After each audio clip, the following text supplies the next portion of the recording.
আমি বেশ কিছুদিন যাবৎ অনেক অসুস্থ। যার কারণে মুখের রুচি একদম চলে গিয়েছে। তাই মনে, মনে ভাবতেছিলাম যে কি একটা জিনিস খাওয়া যায় যেটা একদমই ঝাল হবে আর টক হবে। হয়তোবা তাতে আমার মুখের স্বাদটা যদি একটু ফিরে আসে। তখনই মাথায় আসলো যে আমাদের ছাদ বাগানের ছোট, ছোট কলা গাছে কিছু কলা ধরেছে। তারপর ওইখান থেকে কিছু কলা নিয়ে আসলাম। আজকে এগুলো একদম ঝাল, ঝাল করে ভর্তা বানিয়ে খাবো। সাথে এইখানে ২০ টাকার তেঁতুল এনেছিলাম। এটাও সাথে দিয়ে দিব। কিন্তু সবথেকে কষ্টের বিষয় হচ্ছে যে এই ভর্তাটা একদমই টক হয়নি। তেঁতুলের পরিমাণের থেকেও বেশি ছিল কলা। যার কারণে এটার টক খুবই কম হয়েছে। আর আমি চেয়েছিলাম যে অনেক ঝাল আর অনেক টক করে খাবো। বাই দ্য ওয়ে ভর্তাটা কিন্তু আমি বানাচ্ছি না। ভর্তাটা বানাচ্ছে আমাদের আন্টি। উনি আমাদের প্রায় সব কাজেই হেল্প করে। উনার হাতের ভর্তা কিন্তু অনেক টেস্টি হয়। যাই হোক, আসল কথায় আসি। কথা হচ্ছে এত কষ্ট করে কলা জোগাড় করলাম, তারপর ২০ টাকার তেঁতুল আনলাম, লবণ, চিনি সবকিছুই দিলাম, সাথে মরিচও দিলাম। কিন্তু খাবারের সময় তেমন একটা ভালো লাগে নাই। আর খাবারের সময় প্রচন্ড পরিমাণের কাশি আসতেছিল, কিন্তু সেটা কেন আসতেছিল বুঝতে পারি নাই।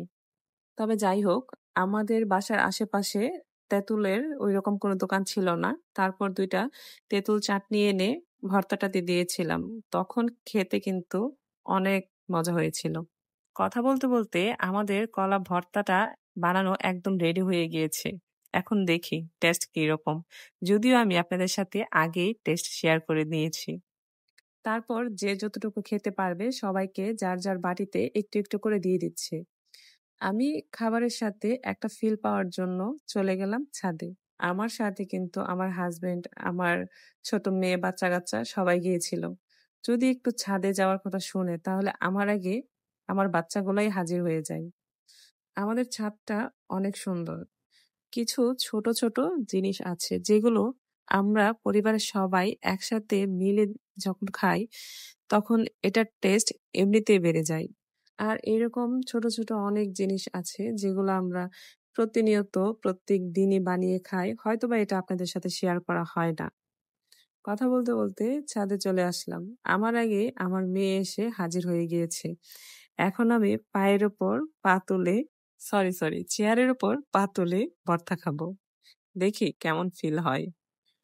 ভর্তাটা কিন্তু খেতে অনেক টেস্ট হয়েছে। যদি আপনাদের জিভে পানি চলে আসে তাহলে কিন্তু সেই ক্ষেত্রে আমি দায়ী না। আমি টক ও ঝাল প্রেমী। সাথে যদি ভর্তা হয় সেটা তাহলে তার কোনো কথাই নেই। অন্যান্য মানুষের ভিডিও যখন আমার সামনে আসে তখন আমি তাকিয়ে থাকি আর ভাবি, ইস! কখন যে আমি এটা বানিয়ে খাইতে পারবো। যাই হোক, সবাই ভালো থাকবেন। Good bye, tata.